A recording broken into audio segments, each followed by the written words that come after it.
All right, welcome back to the EV Reality Check stage. I'm here with Patrick Anderson from the Electric Duo. And as always, the stage is brought to you by greencar.com. So if you're looking for a car and you're looking to find out what to buy and what's best for you, go to greencars.com. So one of the things that we are talking about, obviously, with everybody here at the show is, incentives going out, what's going to happen. Are EVs still going to sell? Why are they? If they're still going to sell, why is that, right? And we all know the answer, but it is kind of like one of those, well-hidden secrets plain in sight. Yeah, and of course, I don't want to take away the fact that $7,500, $4,000 used tax credit is going to be a huge difference. And I'm telling everybody, right now, if you're interested in an EV, now's the time to go buy one to get that incentive. But everybody's also going well, what happens on October 1st? Are EV sales just going to go off a cliff? Obviously, they're going to dip. I mean, there's going to be a huge rush for everybody to buy them in September. But then after that, I'm still optimistic about the future of EVs because then I think we get to move to the next phase of the EV transition in the U.S., and that's basically, instead of going there's tax credits and arguing with people whether or not there's an EV mandate or not, we can just go, EVs are better. Just buy an EV. It's better for you, and it's just the bottom line. Yeah, absolutely. I mean, when you think about it, you usually need to convince somebody of buying something if it's unproven technology, if it's something that's not really clear benefits. I think we all can understand now that EVs are just a better way to go. They're fun, more fun to drive. They're beautiful cars. They perform incredibly, and it's getting even easier to charge them. So I mean, there's no downside to it. Yeah, I mean, and we're still going to have those people that are it's not right for me right now or whatever. But just this past week, our neighbors, their 2000 something Saturn SUV died. They saw the Equinox in our driveway. They went and test drove one, and they bought one. And it's just it's just a better experience for them. They're not driving a ton of miles per week. Just all the benefits for them of being able to never have to go to a gas station, all the technology features that are in EVs, it just made so much sense for them. And I'm excited to have those conversations. And then the other big thing that I think is the auto manufacturers are going to have to make another bit of a transition because we see a lot of great variety in EVs now compared to just a few years ago. Just 5 years ago, we had a handful of EVs. Now it's we're walking down the test drive line here, and there's just EV after EV, and I'm what is that? There's some that I'm oh yeah, that's the new whatever. So it's great to see the variety, but I think the next phase that I'm really excited about is the bigger push for low-cost EVs, and I'm excited to see the Chevy Bolt coming back at a great price. Equinox is already good. Chevy Bolt is going to come back at a great price, we're assuming. The Nissan Leaf, under $30,000 for an EV. Ford just announced their EV truck that's coming in 2027 at $30,000. And that's a huge difference when you start looking and trying to make that argument of yes, you should get an EV. $30,000 is an excellent price point, and it's going to be exciting to have those conversations with people who are saying have you considered it? Because we had those conversations even a year ago, and it gets very complicated when you're going consider this $50,000 car, but then there's some tax incentives, and then you can stack this incentive and blah blah blah blah, and they're going, yeah, I can't do all that. But if you go, it's $30,000, they're oh yeah, that's an easy sale right there. Now, obviously you have been talking to EV drivers and prospect EV drivers and EV enthusiasts for quite some time now. Can you tell us a little bit about what questions you used to hear when you first started, down that path, and you being an enthusiast yourself? What questions were you asking that you're no longer hearing out there, and it's no longer a concern or no longer a reason why perhaps an EV is not right for me? Yeah, when we first started out, we were the machevlog. That was our YouTube channel back in the day. And it started because we ordered a Mustang Mach-E and just wanted to talk about that with people in person and online. And you may not remember that, but that's literally what I did when I purchased my Mach-E. I was watching your vlog. Yeah, and we get a lot of that, and people that bought other brands that would still ask us questions about road trips and whatnot, and that's why we rebranded to the Electric Duo. But we did get a lot of those questions that were very much about just EVs in general, like trying to understand, like it was sort of like looking back, and I'm sure the people that asked us questions, if they bought an EV, they were probably looking back and was like, well, that was a silly question, because it was like simple things of like, how do I remember to plug in every night? And I was like, well, you plug in your phone every night, right? And they're like, oh yeah, that's right. So there, it's like some of those like simple things, and that's one of the things that we really try to connect with people. And we've built the Mustang Mach-E Club of America as well. And our big thing is like, we don't want to treat new people to EVs as that's a dumb question, because it's like, there's nothing more frustrating than somebody has a Chevy Bolt and they pull up at a 350 kilowatt charger and everybody's angry at them.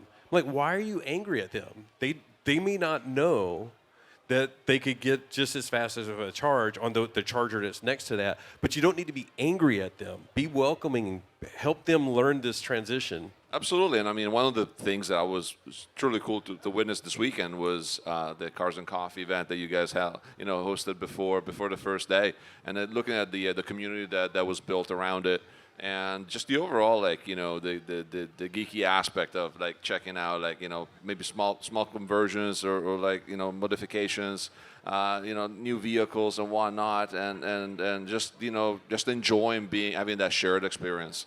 And I think that's, while something that was not available 10 years ago, where, EV drivers were, few and far in between. And now you have basically this massive shared experience that you can just pull up to any parking lot. And you can find several people that are basically enjoying the same great features from an EV as you are. Yeah, the meetups are always fun, because it was over the past few years we've been hosting those. And that conversation has changed a bit as well, because we had a lot of, back in 2021, it was more about like, how long do I have to wait? How long did you have to wait for your car? Because everybody was waiting for cars to come in. But there was a lot of conversation about charging. Have you tried charging? Have you tried a road trip? Now it's sort of like we've moved beyond that a little bit. And now it's like, have you modded your car? Do you have a wrap? Or what are you going to do to it? Have you added a spoiler? So it's also cool, and that's part of the California culture, Southern California culture, where we're based out of. That we've seen for decades in the gas car is now starting to translate into EVs. And before it was also like this novelty of like, if you had an EV, it was like just this quirky little thing, and you would give people a ride in it. But now it's sort of like people are becoming enthusiasts. I see Sophie out here. She has a Mustang Mach-E Rally, and it's just like if you had a rally car of any type, gas or electric, she goes out and has fun in the dirt, and it's like everybody loves it. I was checking out her Mach-E like yesterday. It was like, the one stand out. I'm like, oh, that's a very cool rally right there. It's just down there. I can actually see it. It's sort of cool, too, because like this is the other thing that I think is amazing now with EVs is like we're seeing so many varieties that it's really cool. Like even when the tax credit goes away, you're going to see like, wow, that's a bright yellow SUV with a big wing on it. What is that? Like, you're going to be excited. It's going to get a lot of attention. You see the Hummer going out here, which is a ridiculous vehicle, and I say ridiculous in the best way possible. But you also have like, we just saw like the Hummer went by, and then the Volvo EX30 went by, and it's like this little like hot hatch basically. So again, it's sort of like I can start the conversation with like the Hummer's cool, the Rally's cool, the EX30's cool, and it's not starting with like you should buy it because it'll save you money or whatever, which is it's always good. But it's like I don't want to have to get into like, well, you get a tax credit if you meet this criteria. And to be honest, we're that's what we're here to do, is like be honest about how this transition is going. We saw it when we were looking at used EVs, that we would see cars that were $15,000. The used EV tax credit kicked in, and every dealer all of a sudden was selling them for $19,000 because they're like, well, you're going to get a $4,000 tax credit. Now I think the market will adjust again. So I'm excited to see that. And then even the other aspect is like one of the things that people are always worried about is the depreciation value of EVs. Like, it's a big deal. And I'm like, well, let's think about this. If you buy a car that's $50,000 and I know you got a $7,500 tax credit and you try to sell it in 6 months, I'm calculating that in when I'm trying to buy it. So I know that you got that off, and you're like, well, I paid $50,000 and now you're offering me $35,000. That's ridiculous. I'm like, no. You barely paid $40,000 for it, so I'm giving you a fair deal. Yeah, totally. I mean, when you think about the normal experience of purchasing a vehicle, you figure out that the moment you leave the lot, you're losing a certain percentage of the value of the vehicle. That's just the way it is. It's normal car buying, right? However, you look at the total cost of ownership of a vehicle. That's really where the big value of an EV is in maintenance, cost of refueling and things of that nature. And overall, it's going to treat you better as you get there to that point that you're like considering, getting a different vehicle. So I think that the way the economics and maybe there was a coincidence that the big explosion of EV ownership happened right around the time that we got into lockdown with COVID and whatnot, and we all know that the used car market was like all over the place. Used cars were super expensive because people couldn't get their hands on new cars. So that's why I think there was a weird expectation of how that value of that vehicle was going. And now I think we're back into normality and understanding okay, this is the normal car purchase experience. However, total cost of ownership, total cost of your vehicle is not to be factored in 6 months in, a year in, but over the total lifespan of the vehicle. Yeah, and I think there's a lot of good financial arguments for buying an EV, even when the tax credit goes away, because then it becomes a very simple thing. Because like one of my favorite arguments, and we had a friend in Denver that just bought an Ioniq 5, and she's so excited because she was paying so much money per month in gas, and literally her gas savings are what her car payment is now. So she's like, basically, instead of buying gas, I'm buying a new car that's problem-free. I don't have to do maintenance on it like my gas car that was giving her a bunch of problems. And it's just like, it's like a better experience for her. And she lives in Denver, and like this is like the other thing that we've always were like, I cannot emphasize enough how nice it is never to have to go to a gas station. And we live in Southern California now. When you live in Denver, going to the gas station means it's 20 degrees, you're running late for work, it's snowing, and you're out there like shivering, pumping the gas. So that, we're going to have some really nice conversations that don't involve a tax accountant, and I'm looking forward to that. Yeah, for sure. So, speaking of the Electric Duo, I mean, this is a brand new rebrand for you guys. Tell us a little bit what you're about. Well, as I mentioned, we started as the Mach-E vlog, and literally my first video is like I put in an order for a Mustang Mach-E, come along with me for the journey, and that journey has like really taken us, all over the country, meeting a lot of people, starting the Mustang Mach-E Club. We got a Chevy Equinox just last year, so we sort of have expanded way beyond the Mach-E, test driving lots of cars, reviewing lots of cars, but also like working on this community of EV owners and enthusiasts. And that's where and I do it with my wife, Liv, so that's why it's a duo. She's usually with me on camera. Today she's behind the camera.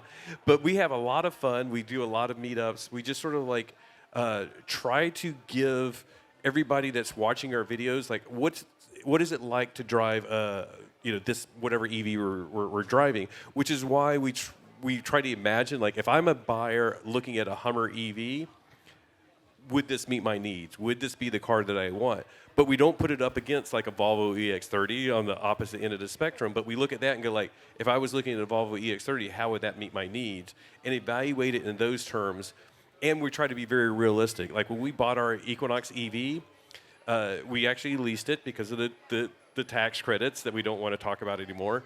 But it was literally like, how can we get the most miles for the cheapest price? Bottom line. And we went to like every like dealer in our area and like, give us your like most miles, cheapest price. And the Equinox EV was just fantastic. Like we basically, it's like $180 a month, zero down is the end deal that we got. That's awesome. That takes me back to my first lease for my AV. That was 2016 with a Chevy Spark. So we were thinking about that kind of lease prices, right? I mean, it was super cheap. People were like, "Oh my God, this is like basically a free car." Yeah, and it just, again, it's like our friend that's like, my gas money is now going to my car payment, and I have like a lot nicer vehicle, and they they can charge at home, solves a lot of problems. So there, again, it's like I think I'm really excited to get past when the tax credits go away, to see more low-cost EVs, but also just to have simple conversations like how an EV can benefit you, not just financially, but it's just a better driving experience. My brother bought a Mustang Mach-E, and he texted me one day and he goes, "It almost killed me." And I'm like, "Oh my gosh!" So I literally picked up the phone and called him. I was like, "What do you mean?" He goes, "I drove my wife's gas car, and I forgot how gas cars are not fast." And he pulled out in front of somebody. He's like, "It almost killed me." I was like, "Okay, I get you." Speaking of speed, I mean, you guys came back from Pikes Peak not too long ago. I mean, tell us a little bit about how the EV world is actually going to influence the performance world and the racing world. We had a guy here from Falcon Tire earlier, and we were talking about performance tires. We were talking about conversions and mods for high performance vehicles. We had some incredibly performing motorcycles here at the expo. I mean, what did you hear at Pikes Peak? We went to cover the Super Mustang Mach-E, which was a phenomenal vehicle. They basically, Ford has been attacking Pikes Peak for, I think, 3 years now. This is their third time. They had the Super Van, they had the Super F-150 Lightning Super Truck, and then the Super Mustang Mach-E. And Ford and others are looking at competition-wise how to demonstrate how cool EVs are. By no means is Ford ready to jump into NASCAR with an electric car, although NASCAR and Ford and GM and ABB, they're doing some NASCAR demonstration stuff, but they know you're not going to do 500 miles in an EV at this time. But what it can do is when you're doing a 10-minute race up a 14,000-foot mountain and they blow away the previous records, it really gets people to take a look at, in the right situation, EVs are phenomenal and can beat the best of anything out there. And we're seeing that in other aspects of performance racing as well. I know Formula One is going to more of a hybrid power plant next year. Ford's involved in that. And just across the board, in the right situations, applying EVs, the technology behind EVs is really sort of turning a lot of heads of the capabilities are there. And it's sort of the old first on race day for Ford, or win on Sunday, sell on Monday. So that's sort of the mentality with a lot of this performance stuff.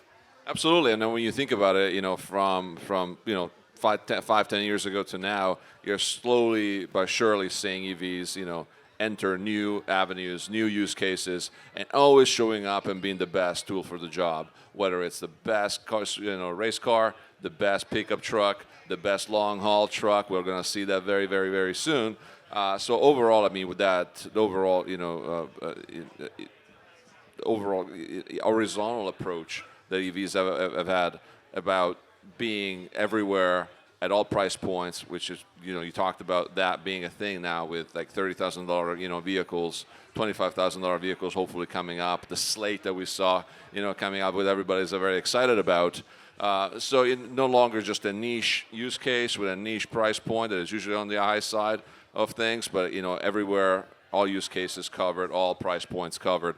So, again, thank you so much, Patrick. This has been a great conversation. I think we're going to, we all concluded that, EV momentum is not going anywhere. And again, thank you so much for the EV reality check, powered by greencars.com. Thanks for having me.